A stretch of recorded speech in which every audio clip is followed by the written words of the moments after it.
Bonjour à tous, comme promis, voici la vidéo pour apprendre à décorer un biscuit au glaçage royal. Suite à ma première vidéo, j'ai écouté vos suggestions et je vous donne une recette avec des ingrédients ultra simples et surtout une recette réalisable même si vous n'avez pas de robot pâtissier. Un simple batteur fera l'affaire ou encore un fouet manuel.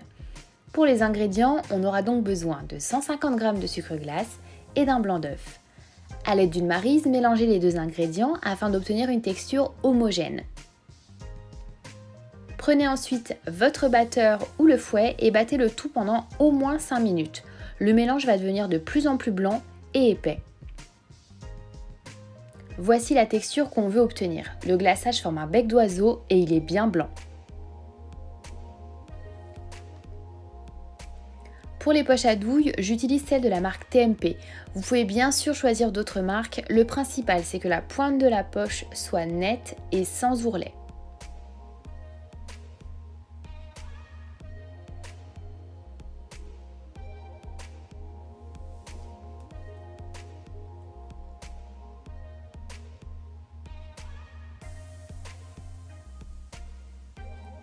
L'étape de la découpe de la pointe est super importante. Aplatissez la pointe de la poche en vous assurant que le trait se trouve au milieu. Découpez le bout en gardant les ciseaux bien perpendiculaires et surtout ne coupez pas trop. Le trou ne doit pas être trop large afin de contrôler le débit. La consistance du glaçage qu'on est en train de réaliser, c'est celle que j'utilise pour écrire. C'est-à-dire qu'elle est suffisamment épaisse pour réussir à former des lettres sans coulure.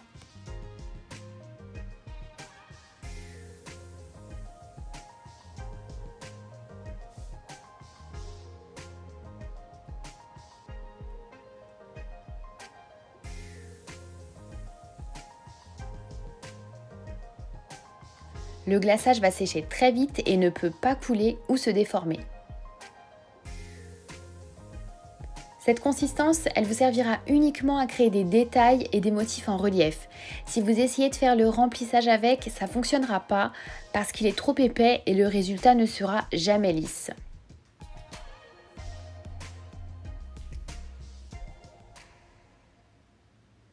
Pour passer à la consistance numéro 2, c'est-à-dire celle que j'utilise pour tracer les contours et remplir mon biscuit, on va tout simplement ajouter de l'eau. Alors attention, il faut l'ajouter par petites gouttes pour éviter de le rendre trop liquide.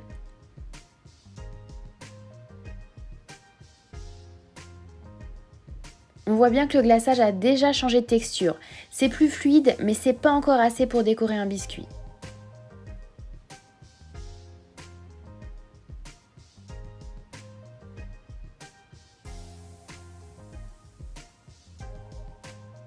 J'ajoute encore de l'eau, très progressivement. Pour vous donner une idée, j'ai ajouté à peu près 2 cuillères et demie à café d'eau, mais c'est pas fiable de suivre une mesure exacte. Ça dépend vraiment de la texture initiale de votre glaçage.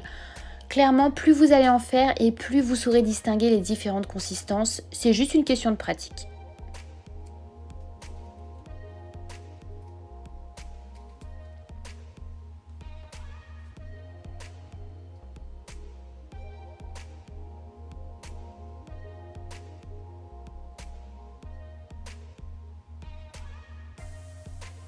Petite astuce pour vous aider à tester votre consistance, prenez un cure-dent et tracez un trait.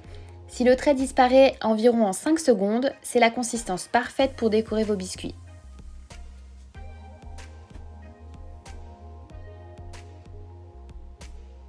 On voit clairement la différence avec la texture du départ, c'est beaucoup plus fluide et idéal pour un remplissage.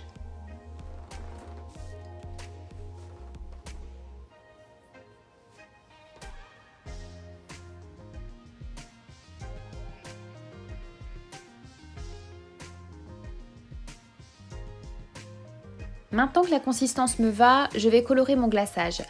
J'utilise uniquement des colorants en gel parce qu'ils se mélangent très facilement au glaçage et qu'ils n'en changent pas la texture. Je n'en mets que très peu parce qu'ils sont très concentrés et que je préfère obtenir des couleurs pastel plutôt que des couleurs trop vives.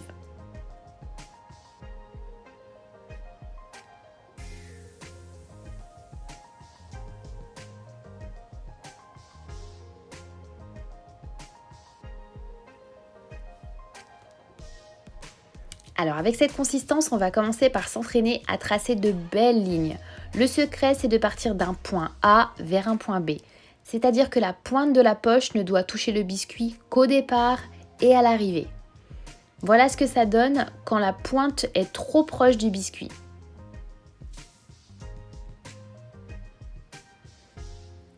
Pour tracer les contours de mon biscuit, c'est donc toujours la même technique.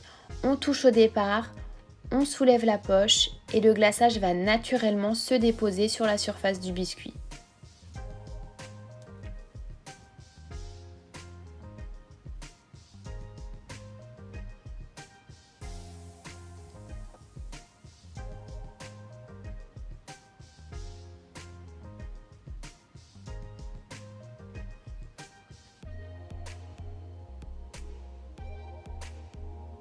Voilà, encore une fois le résultat quand la poche est trop collée au biscuit.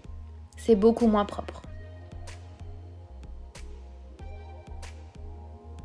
Je vous conseille vraiment de vous entraîner à faire un maximum de lignes droites et de contours de cercle. C'est la clé de contours réussis.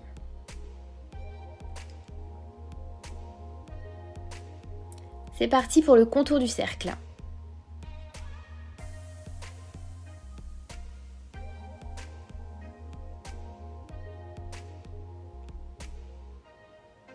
Donc là, c'est filmé en temps réel et vous voyez que ça prend un certain temps, mais c'est normal. Décorer des biscuits glacés, ça demande du temps et de la précision.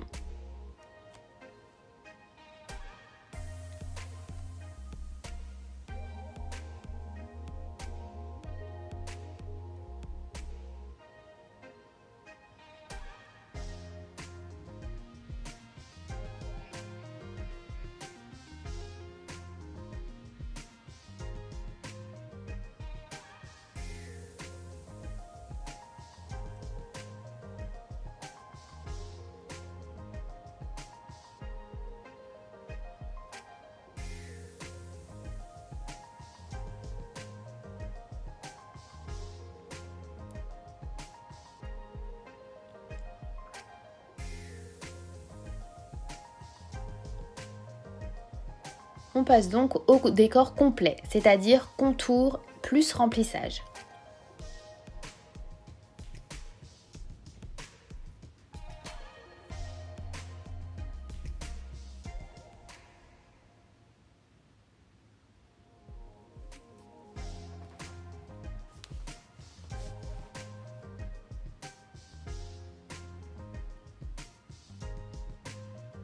La méthode que j'utilise pour obtenir un glaçage sans démarcation, c'est de tracer le contour et de tout de suite remplir le biscuit pour que les deux parties viennent se fondre.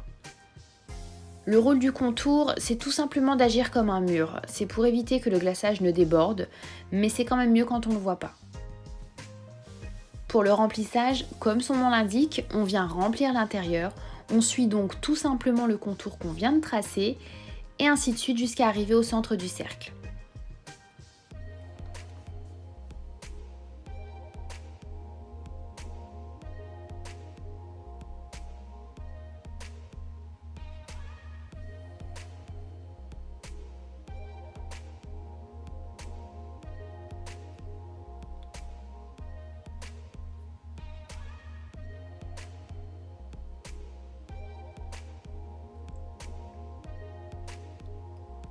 Vous voyez que la texture est si fluide que le glaçage se lisse tout seul.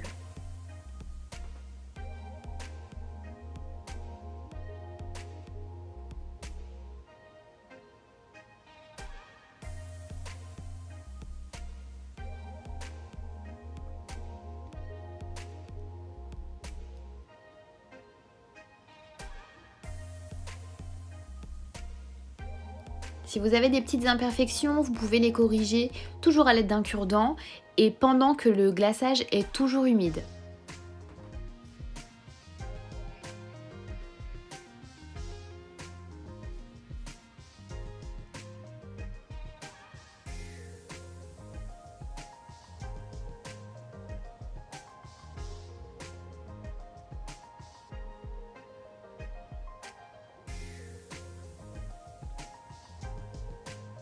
Et voilà, un biscuit glacé et sans démarcation.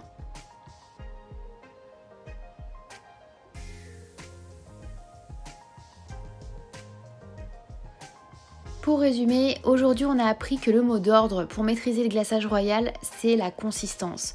Donc on en a vu deux différentes, la très fluide pour les contours et le remplissage, et la plus épaisse pour les écritures et tous les détails en relief.